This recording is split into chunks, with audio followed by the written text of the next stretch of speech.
Assalamualaikum warahmatullahi wabarakatuh. Kembali lagi bertemu dengan Pak Raihan di pertemuan keempat pelajaran bahasa Indonesia. Semoga kalian masih semangat dalam belajar dan pandemi ini akan segera berakhir sehingga kita bisa bertatap muka kembali seperti sedia kala. Ya, di pertemuan keempat kali ini kita akan membahas KD 3.21 dan KD 4.21. 3.21 menganalisis informasi, pengetahuan, dan hitungan waktu dalam teks eksplanasi berkaitan dengan bidang pekerjaan lisan dan tulis. Sedangkan KD 4.21 mengkonstruksi informasi, pengetahuan, dan ulang kejadian dalam teks eksplanasi berkaitan dengan bidang pekerjaan secara lisan dan tulis. Untuk indikatornya 3.21 memahami, siswa memahami informasi berupa pengetahuan dan ulang kejadian dari yang didengar atau dibaca. 2. Menemukan fakta dalam teks eksplanasi secara lisan dan tulis. 3. Menemukan gagasan utama dalam teks eksplanasi berkaitan dengan bidang pekerjaan lisan dan tulis. Sedangkan indikator 4.21, yang pertama, siswa mampu menganalisis bagian-bagian pokok teks eksplanasi, menelaah hasil teks eksplanasi, dan terakhir menyusun informasi dalam teks eksplanasi. Anak-anakku sekalian, di lingkungan sekitar kehidupan manusia banyak peristiwa atau fenomena yang terjadi silih berganti. Peristiwa tersebut bisa bersifat alamiah seperti hujan, gempa bumi, tsunami, kemudian angin puting beliung, dan lain-lain ya. Ada juga yang bersifat sosial atau terdapat juga fenomena sosial yang terjadi di lingkungan kita, misalnya kerusuhan atau tawuran antar siswa, fenomena mudik, dan lain-lain lah yang berhubungan dengan hal sosial. Nah, baik fenomena alam maupun fenomena sosial itu nanti dapat dijelaskan dalam teks eksplanasi. Nah, sedangkan untuk pengertian eksplanasi sendiri ialah, di slide ini saya bacakan, teks eksplanasi adalah teks yang berisi tentang proses mengapa dan bagaimana suatu peristiwa alam, ilmu, pengetahuan sosial, budaya, dan lainnya bisa terjadi. Itu pengertiannya. Kemudian yang berikutnya, ciri-ciri teks eksplanasi. Yang pertama, memuat informasi sesungguhnya atau fakta. Jadi yang kita akan muat di teks eksplanasi ini nanti harus sesuai dengan fakta atau benar-benar terjadi peristiwa sesungguhnya. Tidak boleh nanti kita membuat teks eksplanasi berdasarkan gosip di masyarakat, semuanya berdasarkan gibah emak-emak soalnya, misalnya ya, atau dongeng-dongeng atau mitos-mitos, itu tidak boleh kita masukkan di teks eksplanasi. Jadi sesuai dengan fakta. Yang kedua, yaitu memuat ciri-ciri yang kedua, memuat informasi bersifat keilmuan. Artinya yang kita buat itu harus mengandung ilmu, tidak boleh mengandung hal-hal selain ilmu.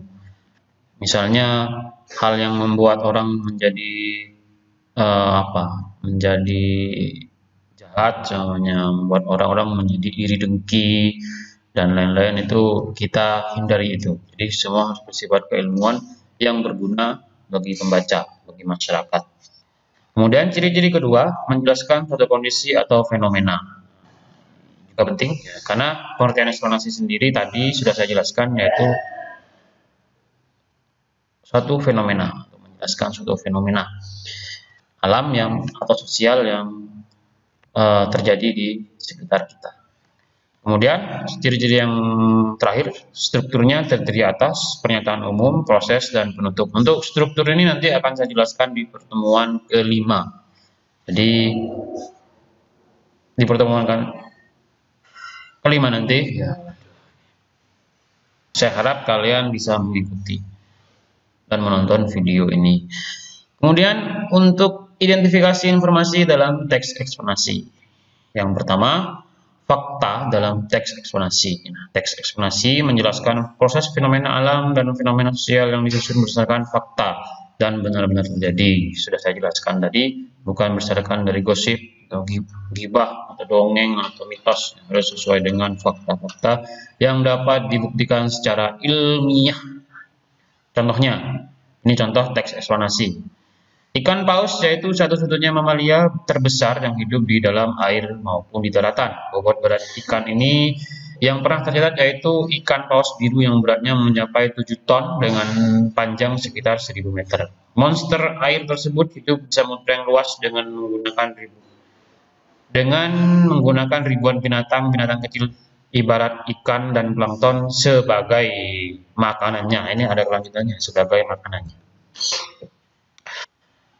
Yang saya kasih font merah ini atau warna merah ini merupakan fakta. Memang faktanya ikan paus itu mamalia terbesar yang hidup di air maupun di darat. Nah,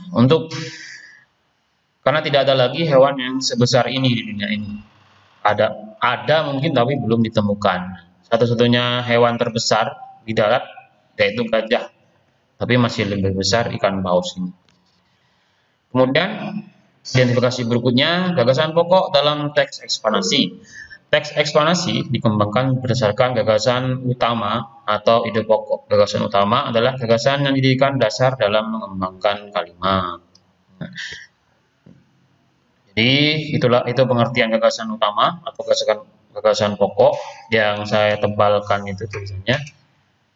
Gagasan yang dijadikan dasar dalam mengembangkan kalimat. Nah, ini contohnya. Besok adalah hari libur, itu adalah gagasan pokoknya.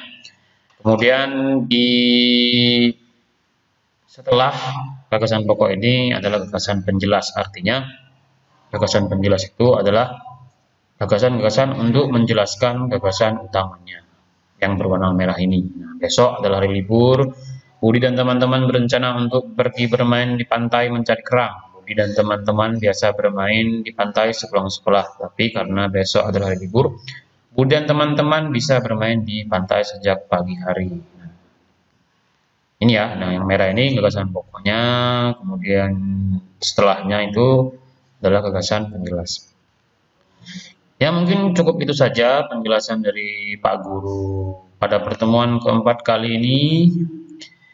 Semoga bermanfaat dan semoga kalian tetap semangat dalam belajar. Jangan lupa subscribe dan like kalau kamu suka. Kalau ada hal-hal yang tidak kamu mengerti, bisa kalian komen di bawah atau japri WA-nya Pak Lehan langsung. Karena kalau di komen itu saya kadang bukanya nggak setiap hari, kalau WA kan setiap hari. Oke, cukup sekian dari saya. Allahul muwaffiq ila aqwamit thoriq. Assalamualaikum warahmatullahi wabarakatuh.